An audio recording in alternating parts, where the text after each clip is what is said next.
Kia is going to launch its first product in India, SP2i, which is now called Seltos, and हमने सोचा कि क्यों ना थोड़ा कॉन्टेक्स्ट दिया जाए Kia किस तरह की गाड़ी बनाती है। इस वजह से we brought this car. Hi guys, I'm Kranti Sambhav. Welcome to Times Drive. और आज हम चलाने वाले हैं Kia Rio. पहले भी कार्निवल और स्टिंगर GT हम चलाकर आपको बता चुके हैं किस तरह की गाड़ी है। आज पता करेंगे ये जो पावर पैक्ड हैचबैक के तौर पर Kia Rio में दिख रही है, वाकई परफॉर्मेंस वैसा पावर पैक्ड है या नहीं।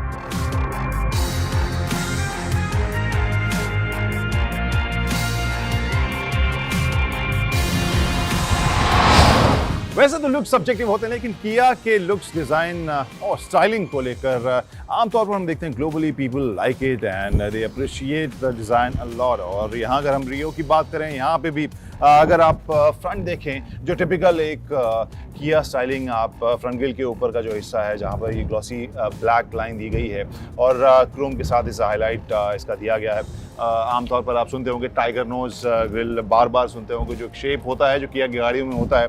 और ये जो कुल मिलाकर लुक है वो काफ़ी डिस्टिंक्ट इसे ज़रूर दिखाता है। किया की पूरी फैमिली लगभग इसी फील, इसी लुक के साथ सभी गाड़ियाँ डिज़ाइन ज़रूर होती हैं, कोई ना कोई इसका एलिमेंट ज़रूर होता है। प्लस अगर हेडलैम्प को भी देखें तो वो आपको काफ़ी आकर्षक, काफ़ी पीछे तक रैप करता हुआ हेडलैम्प है। Overall I think it gives a very commanding, very sharp look और देखने में लगता है कि हाँ, तेज़ तरार गाड़ी तो है। जैसा हमने बताया, this is not India spec, तो एक और एलिमेंट है जो इसे काफ़ी तेज़ तरार बनाता है, लेकिन आई एम श्योर जब इंडिया आएगी तो वो हिस्सा देखने को नहीं मिलेगा, और वो हैं इसके 17 इंच के अलॉय व्हील्स जो काफ़ी स्टाइलिश ज़रूर लग रहे हैं। इस तरह की गाड़ियाँ आमतौर पर पैसा वसूल, वैल्यू फॉर मनी प्रोडक्ट के तौर पर हिंदुस्तान में देखी जाती हैं, भले ही प्रीमियम इसे कंपनी बनाए, लेकिन मुझे नहीं लगता है कि ये 17 इंच वाले अलॉय व्हील्स जब इंडिया लॉन्च होगी, हालांकि उसका भी डेट हमें पक्का पता नहीं है, but I am not sure if Kia is going to fit those cars with this 17 inch alloy wheels. जो प्रोफाइल काफ़ी लो प्रोफाइल है और ओवरऑल इसकी हाइट भी काफ़ी नीची आपको लगेगी आमतौर पर इंडियन हैचबैक्स जो हम देखते हैं। बट एक और एलिमेंट है जो मुझे काफ़ी आकर्षक, काफ़ी स्टाइलिश लगा। ओवरऑल तो ये फील फैमिली वाली देता है। हाँ, यूनिट टाइप की थोड़ी सी फील आपको मिलेगी, लेकिन ये tail lamp, if you follow me on social media you must have seen some post जिसमें मैं इसी टेल लैम्प के लाइट्स ऑन करके तस्वीर पोस्ट कर रहा था। मुझे काफ़ी कूल लग रही है एलईडी पैटर्न जो हाफ एरो टाइप की फील दे रही है, डायनामिक है। Overall I think it looks really sharp. हालांकि जो इसकी रिश्तेदार प्रोडक्ट है यानी i20, उससे भी कुछ एक झलक आपको ज़रूर देखने को मिलेगी। बहुत सारे इसके अंदर हिस्से आपको देखने को मिलेंगे जहां पर Hyundai किया की बैजिंग दोनों है, लेकिन उन सब में फिलहाल नहीं जाते हैं। फिलहाल हम अंदर बैठेंगे और अंदर बैठकर देखते हैं कि ड्राइवर सीट पर कहानी कैसी है। Let's go.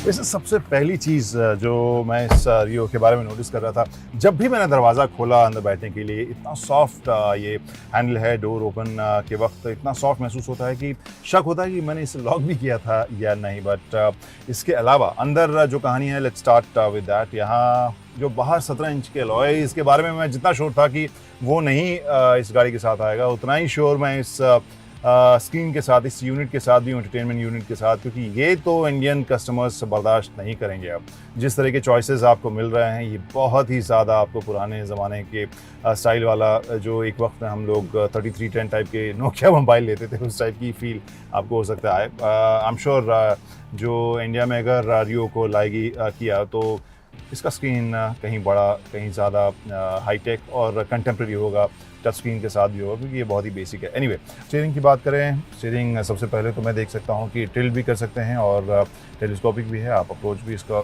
बदल सकते हैं, तो वो एक अच्छी चीज़ है। स्टीयरिंग का डिज़ाइन जो है वो काफ़ी आकर्षक आपको मिलेगा। नीचे ये अच्छा, मुझे ये मेटालिक, डल मेटालिक की जो फील स्टीयरिंग व्हील में दी गई है तीसरे आर्म के तौर पर, वो मुझे काफ़ी अच्छा लग रहा है। यहाँ क्रूज़ कंट्रोल के कंट्रोल्स बटन्स आपको देखने को मिलेंगे, एंटरटेनमेंट सिस्टम के control button, plus mobile phone connectivity का भी, या फ़ोन कॉल रिसीव या कट करने के लिए यहाँ बटन्स हैं।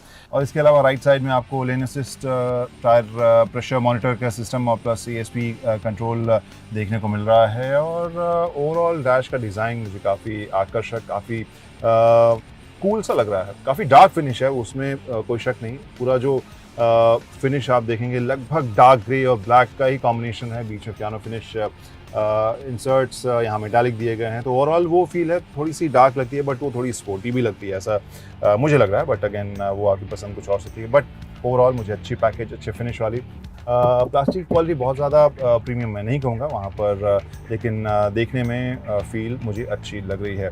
वहीं सीट्स की अगर बात करूँ तो मुझे कंफर्टेबल ये सीट लग रहा है एंड इट्स वेल कुशन, थोड़ा सा बॉल्स्टर्ड भी आपको किनारे देखने को मिल रहा है, plus manual height adjustment liver भी इसमें आपको मिल रहा है। वहीं गियर शिफ्ट स्टिक को देखें, ये काफ़ी कूल सा मुझे लग रहा है डिज़ाइन के हिसाब से भी। जो ओवरऑल डिज़ाइन अगर आप देखें, जो लाइन और साथ में एक कर्व के साथ लाइंस होते हैं जो आपको बोनट पे भी देखने को मिले, शीशे में भी अगर आप देखें तो वो मिलेंगे, और वही पैटर्न आप यहाँ पर भी देख सकते हैं इस गियर शिफ्ट के ऊपर। मुझे कूल लग रहा है और काफ़ी क्रिस्प ज़रूर ये फील एटलीस्ट देता है। और अब बारी है पिछली सीट की है। यहाँ पर मैंने अपनी ड्राइविंग पोजीशन के हिसाब से अपनी सीट को एडजस्ट कर लिया है। पीछे की कहानी क्या कह रही है, let's see.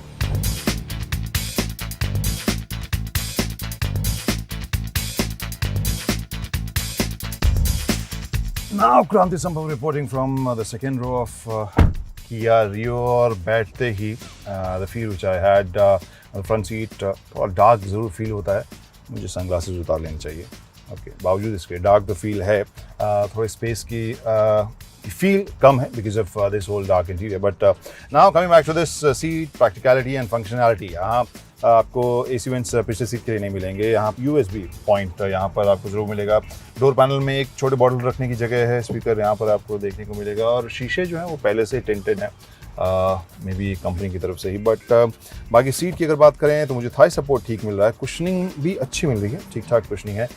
Knee room average Indian height के लिए एडिक्वेट होगा, बहुत ज़्यादा स्पेशियस मैं नहीं कहूँगा, मेरे लिए तो कम है, बट एवरेज इंडियन हाइट के लिए आप स्पेस जो है वो बस काम चलेगा अच्छा सा। One more aspect which I was not impressed with, वो हेडरूम इसका एक बार फिर से एवरेज इंडियन हाइट के लिए मुझे लगता है कि ठीक होगी, बट अगर पैसेंजर थोड़े लंबे हैं तो फिर यहाँ पर जगह आपको थोड़ी सी कम महसूस होगी। तो ओवरऑल 2 लोगों के लिए आरामदेह एवरेज इंडियन हाइट के साथ, लंबे लोगों के लिए थोड़ी सी मुश्किल, लेकिन 3 लोगों के लिए मामला एडजस्ट करने वाला होगा। Now what, let's check the luggage space.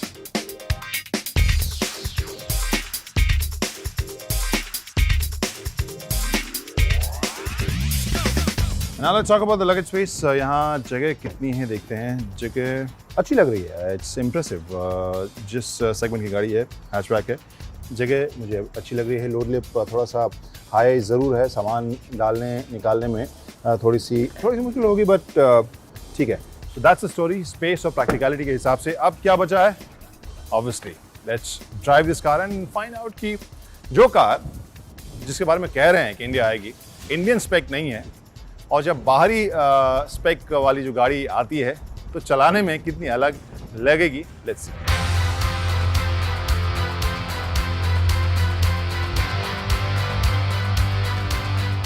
So obviously this has sunroof as well, और ड्राइव करने से पहले let's talk about the engine as well. यहाँ 1.2 MPI पेट्रोल इंजन लगा हुआ है this version, and well tested कि इंडिया स्पेक जब ट्यूनिंग नहीं होती है, न सिर्फ इंजन, टायर्स या सस्पेंशन की, तब इसकी फीलिंग कैसी आती है। फिलहाल जो चीज़ इंडियन कस्टमर्स को बहुत अच्छी नहीं लगेगी, that is the average speed on board computer जो बता रहा है, that is 6.9 kmpl, which is not good.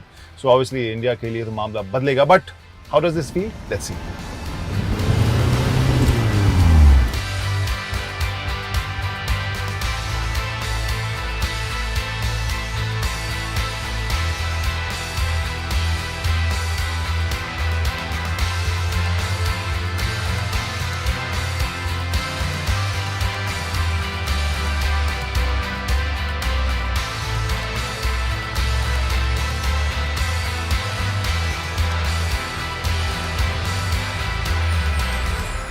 So I started driving this Kia Rio, and first word which came into my mind was smooth again. क्योंकि बाकी जो इसका हिस्सा है, बाकी जो परफॉर्मेंस है उसके हिसाब से इसका इंजन परफॉर्मेंस भी आपको काफ़ी स्मूथ लगेगा। देयर इज नो हिकअप, आप एक्सीलेट करना शुरू करें और बहुत ही स्मूथली ये रफ्तार पकड़ती है, उस हिसाब से मुझे काफ़ी रिफाइंड ये लगी है। ऐसा नहीं कि लो एंड पे बहुत ज़्यादा आपको पावर मिले, ताकतवर आपको लगे ये sporty, but at the same time it's all consistent and smooth. So उस हिसाब से आपको ये चलाने में शहरी ट्रैफिक में तो काफ़ी मज़ेदार लगेगी। वहीं अगर हम 2500-3000 आरपीएम के ऊपर की अगर बात करें, the performance is really nice और ये काफ़ी स्पोर्टी आपको ज़रूर फील होगी। जो सस्पेंशन का सेटअप है वो थोड़ा स्टिफ सा है और उस हिसाब से आपको लगेगा कि हाँ, ये परफॉर्मेंस ओरिएंटेड छोटी हैचबैक ज़रूर हम कह सकते हैं, जहाँ पर परफॉर्मेंस को भी तरजीह दी गई है, प्रायोरिटी दी गई है उस हिसाब से।